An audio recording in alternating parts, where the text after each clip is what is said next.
Hey there, my name is Helen at Milton Keynes Fit Body Bootcamp, and today I am here to talk to you about meal cadence, or in other words, how often you should eat.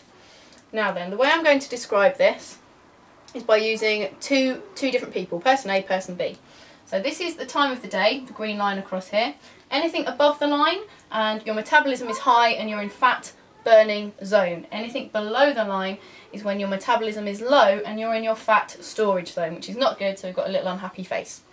So person A is your typical person who wants to lose weight and is very frustrated because they're not losing any body fat, and they say, well, I don't understand, I barely eat anything.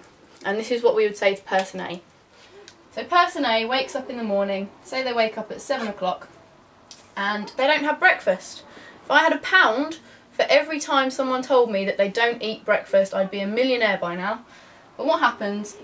Overnight, you've been fasting basically, you haven't been eating, and so breakfast, if you break the word up, you're breaking the fast. But all these people that don't eat breakfast, their metabolism starts, say, on the line, and then they go another few hours with their metabolism dropping.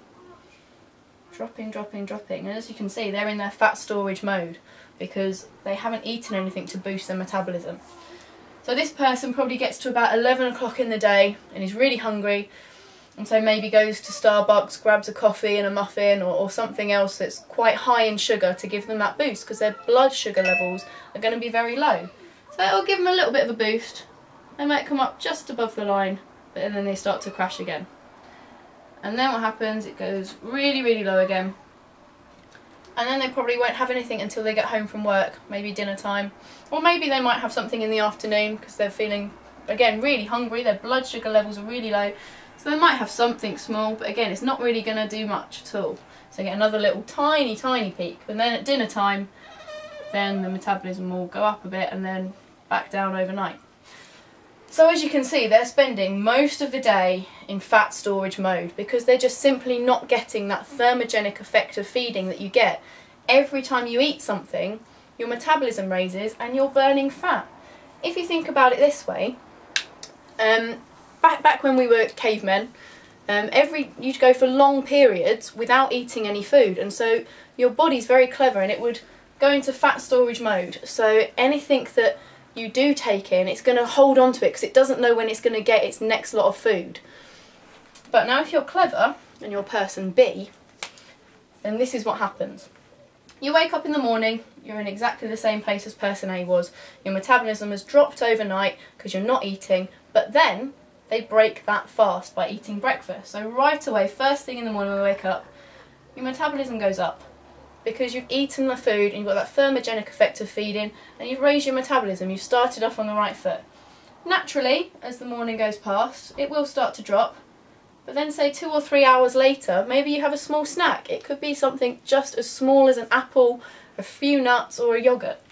And so just as the metabolism starts to crash, you get another little peak. So you're keeping your metabolism above this green line.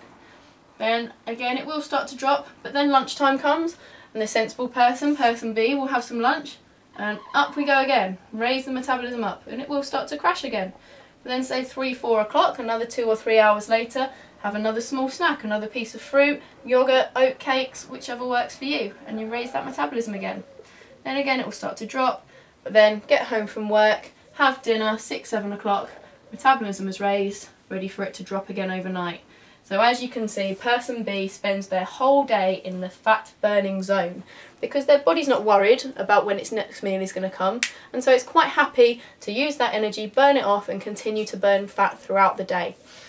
So this is why everyone always tells you should eat small and often, and it's so true, but not many people ever tell you why. And this is why person A spends all day in fat storage mode, and they don't understand because they say, oh, I'd hardly eat anything. And it's true, they're not eating very much, but they're just eating in the wrong way. If they took those meals that they were eating and spread them throughout the day, they'd be more sensible, much more happier, just like person B. Okay, so I do have a friend of mine that uses this principle very well, and it works very well for him. Now, my friend is called Rocky, and he's our rabbit. And if you can see, if you want to come over here with me, he's eating right now, and he's eating some hay. So Rocky eats most of the day, to be honest. but small and often, and he never really gets hungry, and he's always got loads of energy. And so you need to adopt this principle just like little Rocky and eat regularly throughout the day, lots of small meals to keep your metabolism high, and then you'll be just as happy as him.